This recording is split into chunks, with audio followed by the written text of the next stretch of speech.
Voilà, chers amis, chers camarades, c'est la fin du mois, c'est toujours un moment important pour nous parce que c'est le moment du bouclage, c'est le moment où on met en ligne notre édition. Voilà, c'est fait. Pour 4 euros, vous pouvez aller découvrir tout ce qu'on a écrit durant ce mois. Donc vous êtes désormais à peu près 418, je crois, au moment où je fais la vidéo, à me suivre sur cette chaîne YouTube. Vous êtes surtout plus de 2300 à être allé voir mon teaser, comme on dit en très mauvais français, sur la visite de Monseigneur, enfin sur ma rencontre avec Monseigneur Schneider. Ben, c'est le moment aussi de concrétiser votre intérêt avec un abonnement des 4 euros. Qu'est-ce que vous allez pouvoir trouver dans cette édition en plus de ce reportage dont je vous ai déjà parlé mais que je pense pour la plupart vous n'avez pas lu en entier?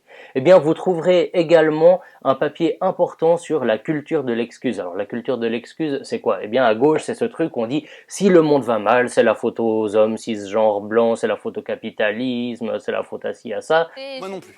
Je suis pas venue ici pour souffrir, ok? Si on est de droite, c'est la faute aux médias qui sont tous de gauche. D'ailleurs, quand on est à gauche, on considère aussi qu'ils sont tous de droite. Enfin bref, je me comprends.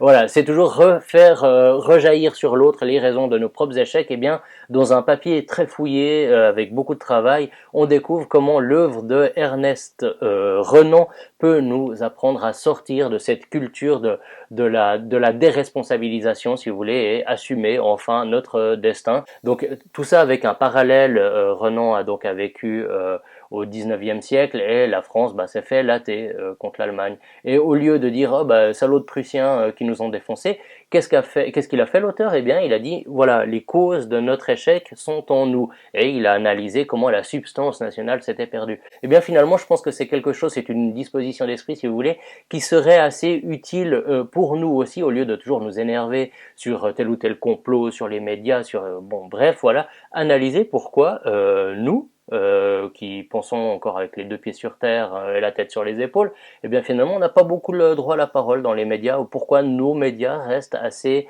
je dirais, confidentiels. On va aussi trouver des choses moins télo, on va un petit peu se relaxer, on va parler de chips au poulet vegan, le fameux poulet vegan, et on va encore parler tout un tas de choses aussi, de pourquoi Macron se soumet quand il croise Elon Musk. Est-ce que finalement le patron de Twitter est plus puissant que le président français? Est-ce que d'ailleurs c'est forcément une mauvaise chose? Je suis pas sûr, je suis pas sûr. Voilà. Donc, vous êtes plus de 2300, comme je vous disais, à avoir découvert le teaser, quelque chose qui annonçait notre travail sur Monseigneur Schneider. Il y a beaucoup plus que ça dans cette édition. Vous verrez notre liberté de ton, et vous verrez aussi pourquoi on a mis un gros poulpe en une de ce journal qui était un de mes grands objectifs. Donc voilà, je vous remercie. Les liens se trouvent directement sous la vidéo. Soutenez-nous, c'est vraiment extrêmement précieux pour qu'on puisse continuer aussi à faire ce travail spécifique à YouTube avec d'autres vidéos comme on a fait ces derniers temps, ces vidéos que vous avez appréciées. Je vous remercie d'avance et je vous dis à bientôt. Ciao.